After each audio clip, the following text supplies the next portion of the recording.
politically correct, haven't been able to call a thing.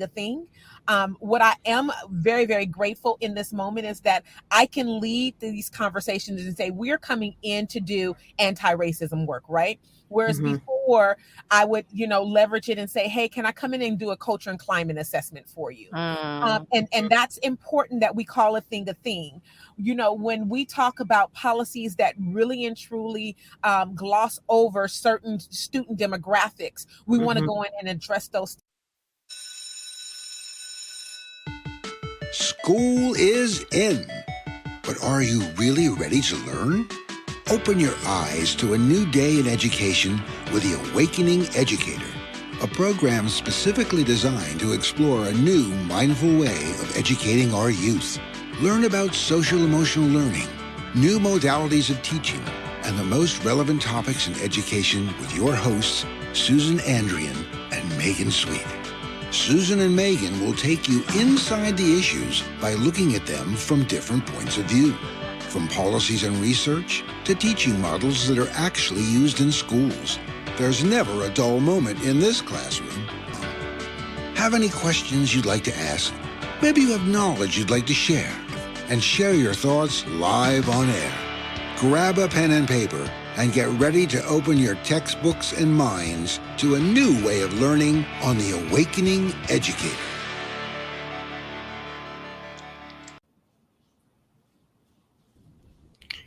All right, you're back. We're back. Okay. Okay. For a minute, and we took a break.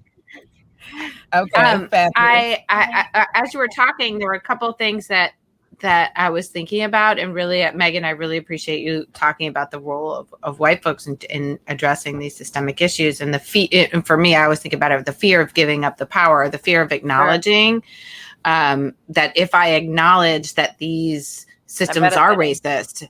If I acknowledge that white supremacy is part of everything that we do and every system that we interact with, then I have to look at myself, and that is scary, and people don't want to do that piece. Right. And I'm also thinking about these ways in which you said something about the data that I think is so important, and I think sometimes people gloss over the data. They're afraid to, like, I've had parents who have told me they got to middle school and did not know that their kids were 3 or 4 grades behind. And we sat with those parents with the data of their child's, like, where they were academically. And the parent was like, but they come home with A's every week. How is my child 3 years behind? But their grades have not reflect this. Right. And the teachers were too afraid to have those really difficult, honest conversations about where kids actually are academically and how we can move them to, how we can support and move them to get home. So I'm wondering how you support schools to actually, let's look at it. Let's put it out in the light. Yeah. There is a realization that all educators have to come to some kind of conclusion when we look at data, right? Because the numbers don't lie. And the reality is, when we look at the data, if we are really concerned about serving all students, and we start from those students where the data shows that there's a gap, we are serving better all students. So we are meeting the needs of, so if we're specializing, and I'm not saying that all students don't deserve a quality education. What I'm saying is, because there are gaps, where we meet the needs of the gaps will better lift up that group of students, right, who are failing, or who are failing the earmarkers, like, say, maybe it's the state testing, right? Maybe it's the moving from grade level to grade level. Maybe it's the literacy grade, right? Maybe it's the number of students who are students of color who are not enrolling in AB classes. So when we look at those kind of data, we can then begin to honestly address where the gaps are. Right. And so if you lift from there, all students will benefit, right? It's like that bell curve. You lift the whole, those at the bottom of the curve, you're lifting the whole curve. And so that's one area. The other area is that we have to be very intentional about is representation. And I always pause when I say that, because oftentimes folks who don't or haven't walked a life that has included struggle and trauma and oppression, and they have lived from a very privileged standpoint, oftentimes they feel it's a matter of blame and shame, and they make it about themselves, the individual. And I'm saying completely the opposite, that this is a systemic problem. This is an institutional problem. This is a structural problem.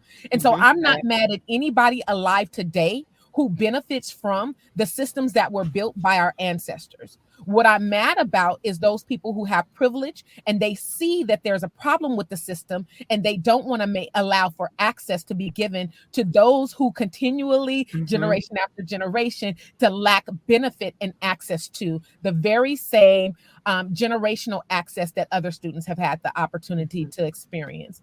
And so that's what the data says. The data says that if your grandparent owned a home, that they, living in that neighborhood, that the taxes went into the school system, and that it was a positive experience because that school was able to afford to do X, Y, and Z.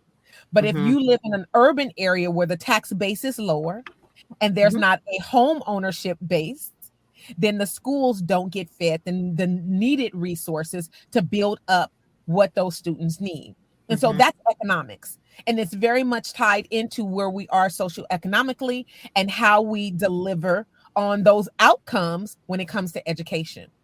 Right. But Sonia, you're talking Megan's like, she's all about finance. So I'm gonna punt it over there. So we've had this woman on our show, and she's one of my mentors, Delaney, and who's a former state superintendent for California. And she said our budgets are value statements, really. And so our budgets are showing that we don't value education, period. Absolutely. But definitely not prioritizing increasing access and opportunity to our students of color and our underrepresented students within our districts across the country, frankly, and our educators, right? So it's been my latest thing that I've been kind of focused on. But if we pay our teachers so low, and we have the bar to becoming a teacher so low, because we're so desperate to have someone come into the room, because we are also, Susan and I were saying before you came on that we're also at this like severe teacher shortage and substitute shortage. Then we're going to, but when we have the bars low like that, then we allow people into the room that actually aren't prepared to support our children effectively. And they're not bad people. And this isn't, again, I'm not criticizing any human being or educators in general, but we're saying educators, because I think actually educators are like so high quality and such dynamic, capable people, but we as a society are undervaluing them with how we pay them. When that happens, then what we're doing is we're causing harm to our kids, and the kids who are the most significantly impacted are most underrepresented students, the students from the low income schools and communities, because that tends to be where our newest and least experienced educators go. And so we're not only like talk about, so that's to me is an example of an outcome of our systemic racism and the structures in our country. I don't know if that's where you were going, Susan, with economics. It is. And thinking about, even concretely that California has, I think it's $7,000 less per student per year than New York State or Massachusetts. And both of those states are always on the top of high performance because they are better funded. And when we look at California, which is one of the richest states in the country, in the world. It's the fifth highest in the world. And we have the lowest ADA for our kids. It's just it's shocking when folks learn. It's baffling. And it's because up from like 48 to 42 or something now, but we are still in the bottom quartile. Absolutely. For sure. Embarrassing. Yeah. Here's the thing, so when I really thought about educational equity, so let me just give you some backstory. I thought I wanted to be a doctor, and then I thought I wanted to be a lawyer, and then I thought I wanted to be both. But I realized when I was 18 and I arrived at Spelman's campus, I took my freshman entrance exam. Now, mind you, I graduated high school salutatorian of my class from Sacramento, a high school right here in Sacramento. It was one of the lower achieving schools in my district at the time, but I was in a magnet program, math, science, and engineering. I had graduated high school with a 3.91 GPA, had scored very well on the ACT and SAT, had taken and successfully passed college classes at Consumnes River, at Sac City, and at Sac State. I was a tutor to college students who were taking math, at the college level. I took my entrance exams at Spelman, and I failed them miserably in math and in reading. And so I had this, for the first time in my educational career, this sense of failure. I didn't know how to process that. And so I started thinking about, why was I not prepared to compete with folks from other states who are doing so well? Now, I was also accepted into Stanford, into Berkeley, and UCLA. And I oftentimes wonder how I would have been able to compete with individuals who were at those institutions. So I go through my freshman year. I had to take freshman remedial reading, and I didn't get credit for it. Remedial math that I didn't get credit for. So I had to take 2 extra classes compared to my counterparts. And I began to think about these things. When I graduated from college, I went back and I started to look at the data, and I started to say, where are other, in marginalized settings in particular, where are they faring out when they look good on paper, right? Because oftentimes, if a kid looks good, they're polished, they are not a behavior problem, they're involved in extracurricular activities. We sometimes, or teachers and educators and administrators, will sometimes say, look at that student with a smile and say, I'm going to give them an extra bump up. And it made me wonder, did any of my teachers, even though I was in a very rigorous program, if they ever looked at me and say, oh, she's such a nice kid, let's just pass her with a higher grade, that she really, is not competitively performing as we think she is. And so that was of concern to me. And so when I graduated college, I said, I'm going into education. I want to make sure that little brown girls like myself don't have to worry about these issues, and I can be that conduit. I can be that voice of, or that example to, on a school campus. But here's the other part of the data, is that Black and brown teachers don't last in the field of education, and that there isn't a huge retention rate or an effort to keep us, right? I wish that there was someone in my ear saying, Sonia, no, we're going to fix this problem and we're going to make a way for you to stay in the classroom. But there wasn't. I was expendable, and I knew that I was to the point that I knew halfway through my career, probably about year 7, I was like, I know that I'm not going to retire a teacher, because I'm not going to continue to allow my free labor to be given and it not be compensated, and I not, be recognized for all of the other things that my principal and administrators and counselors ask me to do for free. And that's labor. That's labor when you're asking a Black teacher, oh, can you talk to this Black student because I feel like you'd have a connection to them? Can you run the BSU because you're the only Black staff that we have on? Can you work with the cheerleaders because most of them are Black and brown? So those were my experiences in the classroom, and it left me very disgruntled. And I knew that I also would never go into administration, which is, a hard pickle to swallow as well, because I did want to move up at some point. And I just decided that that's not the way that I would advance my career. You named 2 things that are really important there that I want to tease out, Sonia. The first is, I know you want to go on a break, Susan. I can feel it, but I'm going to I'm going to plow ahead, and then we'll go on a break. The first is rigor, right? So when we don't have high, and to me, that's an indication often of implicit biases at play. And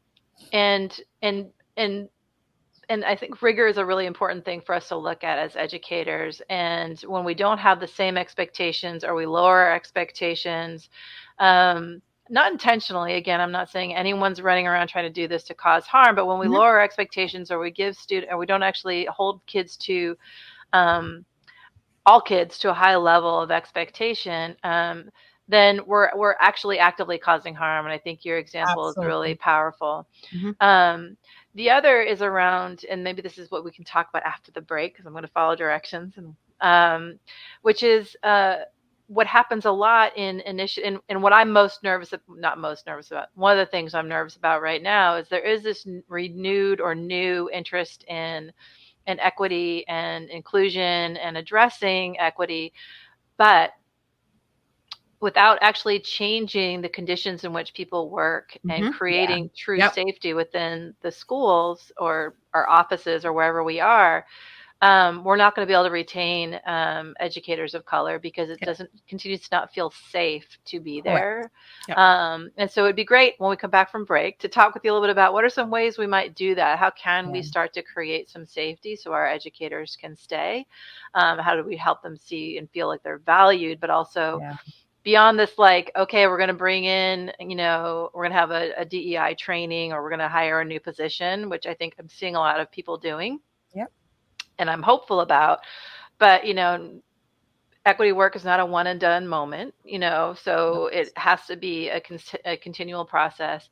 And if we're bringing in positions where we're seeking to address equity, how are we going to support those positions to be successful, which is my concern. So, I want to touch on one more thing when we get back, which is also related to that. And I noted that you talked about always the teacher of color, or the teacher, or the person who is Black or Latino or who's ever on staff, disproportionately having to hold the conversations with families or the conflicts that show up, or a particular student. And this is coming up for me in the district. And like, how do we support white folks in the building to feel comfortable enough to show up and hold those same conversations within their whiteness? Because that's what we need to happen. It can't be that only Black staff can talk to Black children and Black families. That is not equity. So we are going to go to break. Are you ready to change the way we do school? Yeah, me too. This is Megan Sweet from the Awakening Educator, and I've designed programming that empowers educators to reimagine how they approach their work. The pandemic has laid bare what most of us already knew. Our schools are under-resourced. Our system is set up to fail our most vulnerable students. Our educators are burned out and overwhelmed, and we all deserve better. With almost 30 years in education and 15 dedicated to leading school reform, I have been there and I get it. I've sat in the same seats that many of you have. I've been a classroom teacher and a school administrator. I've led district, county, and statewide reforms. I've coached dozens of teachers, principals, and executive leaders, and I've partnered with students, parents, and community activists. I have the scars from a lifetime of scrapping out in education, but also the lived experience that change is possible. After facing the prospect of quitting education myself, I began a journey to understand how I could stay in the profession I love, but do it in a way that was sustainable. Here's what I now know. It begins with self-care. Prioritizing ourselves can feel counterintuitive for educators, but when we give without attending to our own needs, eventually we run out of resources and burnout ensues. But when we stop fighting the system and instead look inward for the answers we seek, we live more empowered lives and are better able to create the educational settings where our students will thrive. Here's what I also know. We already have the answers inside of us, we just sometimes need help getting them out. And that's where I come in. I love supporting educators to find their inner voice and match all those school smarts with their innate instincts about what works best for students. My superpowers are listening well, synthesizing ideas, and breaking complex processes into understandable and accessible parts. How will we do it? It all starts with doing what I call self-work, dedicating time and attention to building a relationship with ourselves. We do this in a course I call the Beliefs Lab. By the end of this course, you'll understand why self-care is essential for being an effective educator, and you'll have strategies you can use right now. You will also get a handle on some of those beliefs that are helping you and those that are getting in the way. The next step is doing the school work, leading classroom and school change. In the course I call The Cycle, you will learn a process for realizing goals for yourself and for your educational context simultaneously. You will also have deeper insights and strategies for putting your plans into action. Want more support as you engage in this self-work and schoolwork? I've got you covered. My personalized coaching and consulting services are designed to meet you in your school right where you are and support you to clarify your vision for the future. Want to know even more about what I do? My book is a great place to start. An Educator's Guide for Using Your 3 Eyes details the self-work and schoolwork that I described above and talks about concrete ways that you can start to feel better right now. If you want to learn more about how to work with me and the courses I just described, please come to my website, www.your3eyes.com. That's YOUR, the number 3, EYES.com. I can't wait to support you to realize a better future for yourself and for your school community. Welcome back to the Awakening Educator. We are so excited to have Sonia Lewis with us today talking about equity. It's been already a rich conversation. And before we went on break, we had a number of different areas that Megan and I wanted to go in. I do really want to think about retention of educators, Black educators and educators of color, because I think that as we think about the teacher shortage and the importance of having folks in the building who really can shift cultures so that we are creating spaces that feel safe. I'm curious, Sonia, what are some of the ways you think we can, as a system, start to address the barriers that are preventing educators from color staying or from entering the field in the first place? Oh, I think we're losing you. I think she'll come back. We'll hang on for a minute. We'll hang on. And I can edit this part out. So welcome back again, and I'll edit this whole thing out. Yeah, you want to bring us back in? I think we could do the welcome back again when Sonia comes, but I think we could also talk a little bit around some context, because sometimes I wonder if folks that are new-ish to education might not understand what we're talking about. I thought Sonia's example was so important around the additional burden and responsibility we tend to put on our educators from the global majority. Hey, Sonia. Welcome back. Yay! Hey. Yeah, I'm not sure what's going on with technology right now, but we're going to muster through it. This is what we've done for the past 18 months in the virtual. So we've mastered this.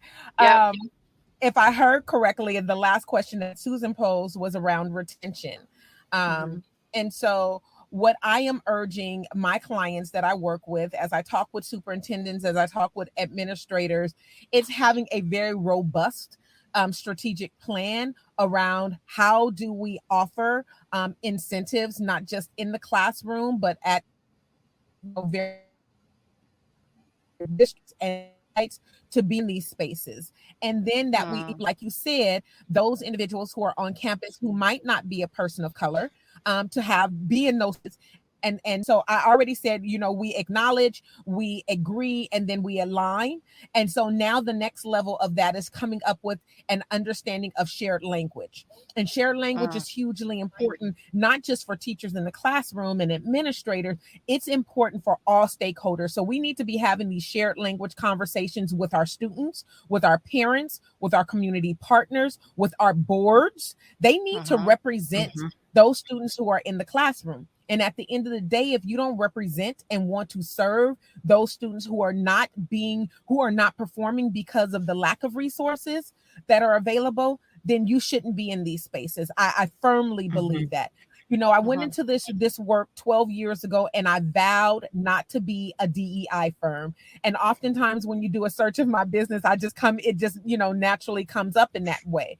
But when I have conversations with those individuals who are the decision makers, I try to stress the fact that you cannot achieve diversity, equity, or inclusion in a 1 year, once a time training to your staff. Offer them a certificate that you don't hold them accountable to policy changes and shifts. So that's why I've always made it a matter of, we're coming in to do work around shifting culture and climate. We're going to show how we can be resilient. We're going to come up with strategic plans, and we are going to monitor those plans with surveys at the end and reflective pieces as we go through these learning opportunities. I don't call them trainings, because trainings to me, as a teacher, I can remember sitting in a training like, okay, when is this going to be over? So these are learning opportunities where we can share, and they are working experience where we can apply. And so I think that is where administrators and folks who are making the decisions, the hiring decisions,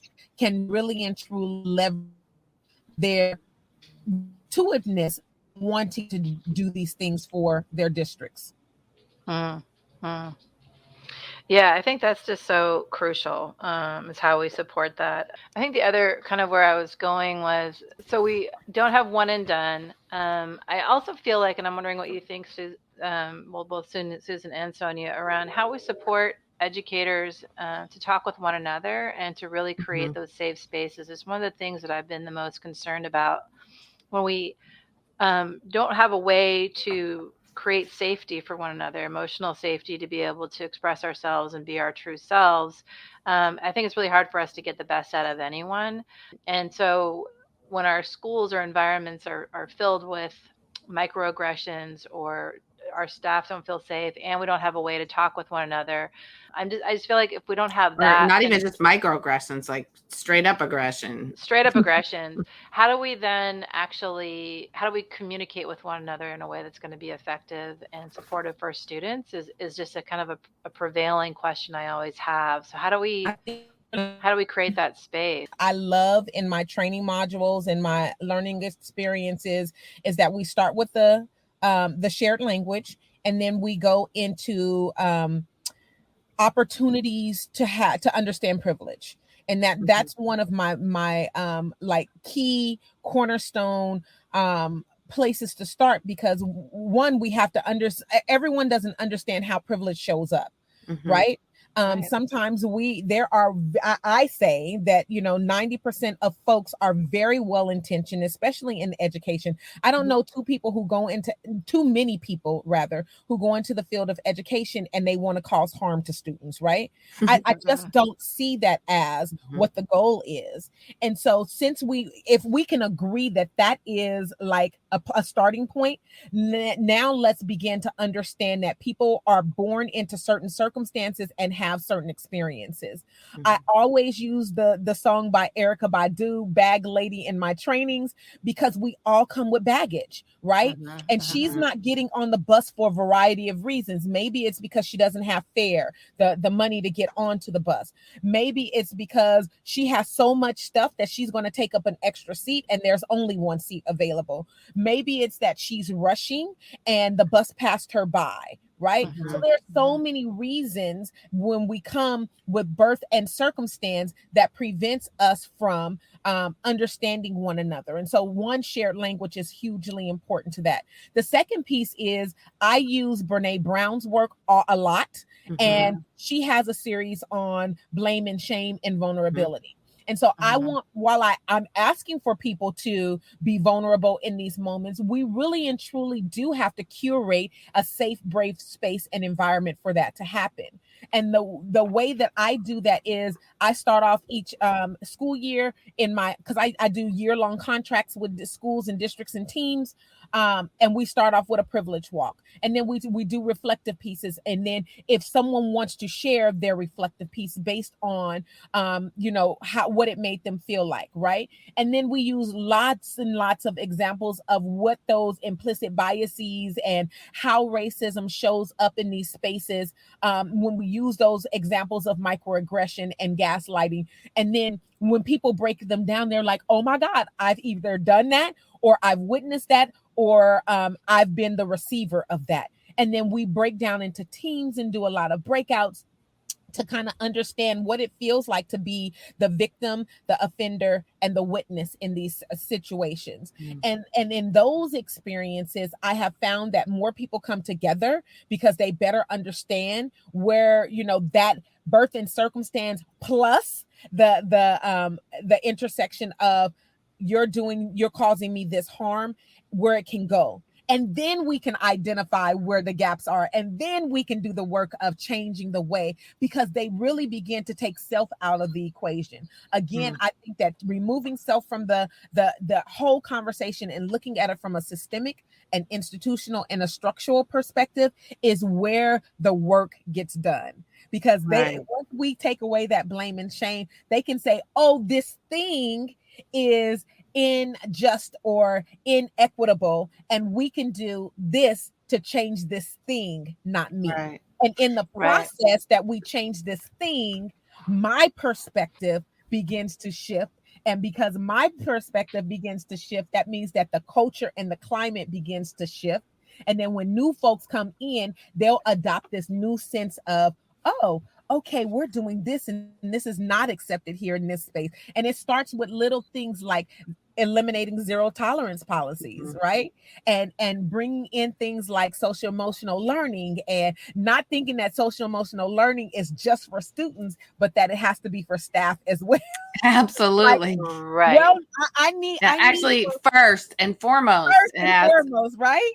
I need for my principals to understand that if you have a situation that goes on in community, to check in on your Black and brown not staff as well as students, because they might be bringing, and you might say something that might trigger something that might make their performance and production go down. Like that is a real thing.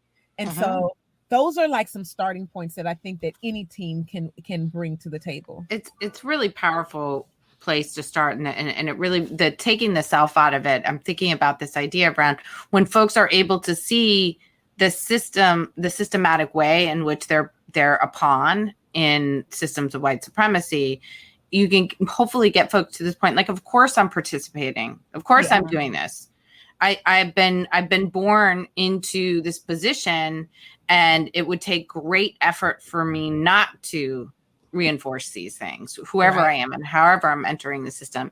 And I also think of Joyce Dorado's work around the synergistic nature of trauma, and that when we're looking at things, the holistic experience of an individual person is much greater than any individual trauma. So we have to look at the individual incident of trauma, and then how that's playing out in an interpersonal way, and what the system is in our organization, and where this trauma fits in in the history of our culture and our community, and sort of that those things come together to create a full experience. So our responsibility, when we start to untangle all of that and allow people to see how they're participating in that entanglement.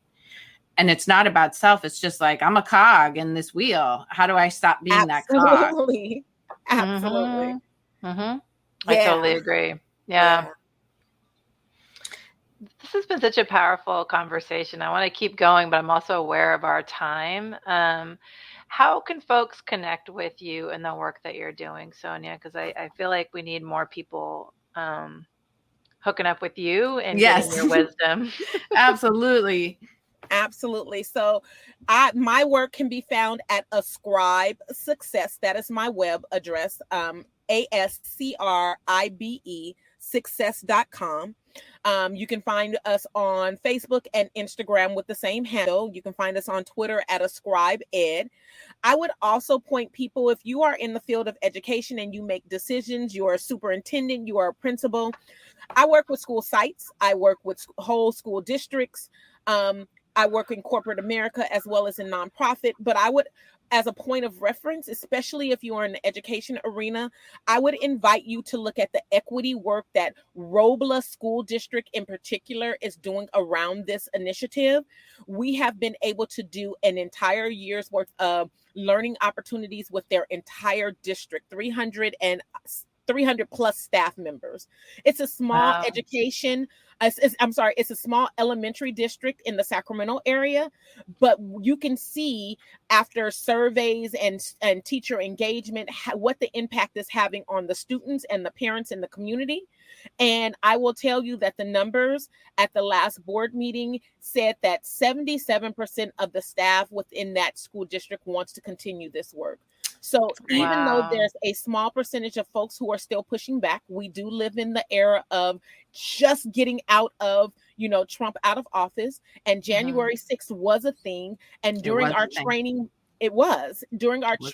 over this past school year, we had to pause and kind of shift what our topics of conversations were for those learning opportunities to address some of these issues, because we know that there is a different way that other folks, if they had shown up at the Capitol, would have been treated. And I say all of that to say that we have a lot of work to do, but there are resources out there. And so I invite folks to take a look at Robla School District. That's ROBLA.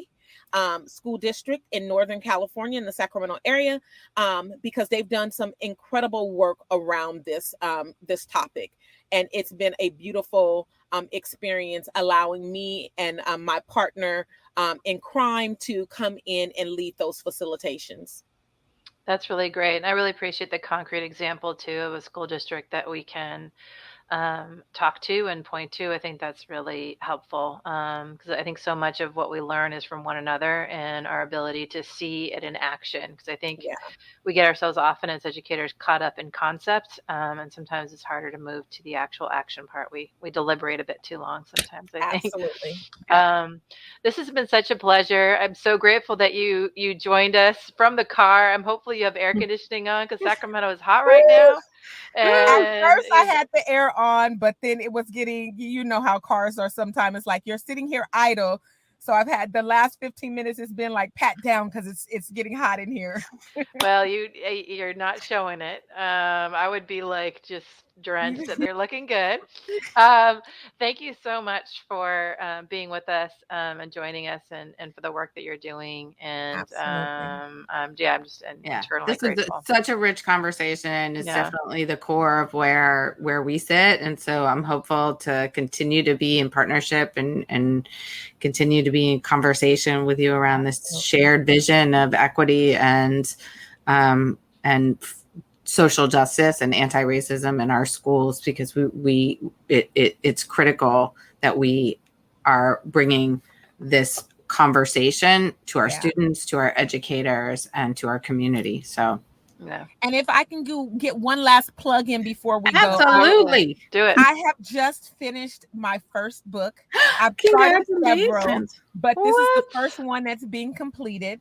It's the story of my 7-year-old self when I went to school and I refused to say the Pledge of Allegiance because the last line of liberty and justice for all. And it is a story that families and educators can take and have conversations with young people about trusting their gut instinct and standing encouraged that they can too be right, and that 7-year-olds can be right, and having those tough conversations. I didn't realize, and I intentionally didn't go into teaching to teach young people because I always had young people in my home, and I felt like that would be doing double duty. But I now see different, and that young people are asking questions that are so intuitive. They are extremely smart. And unfortunately, young Black and brown students of color, they are oftentimes adultified and given too much of a responsibility beyond their years and not offered the opportunity to live their childhoods. And so hopefully Monsters and Aliens will be out at the top of the year. And Monsters and Aliens. And we'll send you a connection to Reading with Mr. Lamata, which we had him on our show a couple, a year or so ago. I don't know. It's been a minute. I don't know, but I still watch it in the morning. He reads children's books and he's got a whole following all over the world. Kids in Zambia watch him. Kids all over the world watch him. So we always love to connect our guests to each other. We believe in networking and community. So congratulations. That's important and wonderful. We love books. And kids have so much to offer. So I love that you're framing it that way. I mean, I do strategic planning work and I'm always like, well, where are the kids? And like, oh, well, they won't know. They can't understand. I'm like, you know what? I'll tell you. A 5-year-old knows whether or not they feel happy or safe in the classroom. And they know what needs to happen to help them be that way.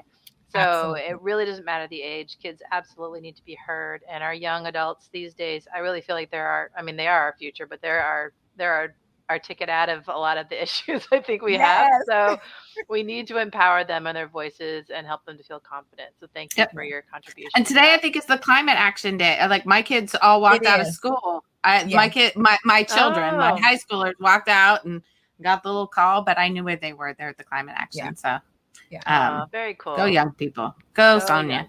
Thank you, Sonia. All right. Put that AC back on. And thanks, everybody. Have a good day. Class is dismissed. Wasn't that fun? Susan and Megan are always happy to greet you on the next episode of The Awakening Educator. Connect with us on Facebook, Instagram, YouTube. Education is the foundation for a brighter future. Open your eyes to The Awakening Educator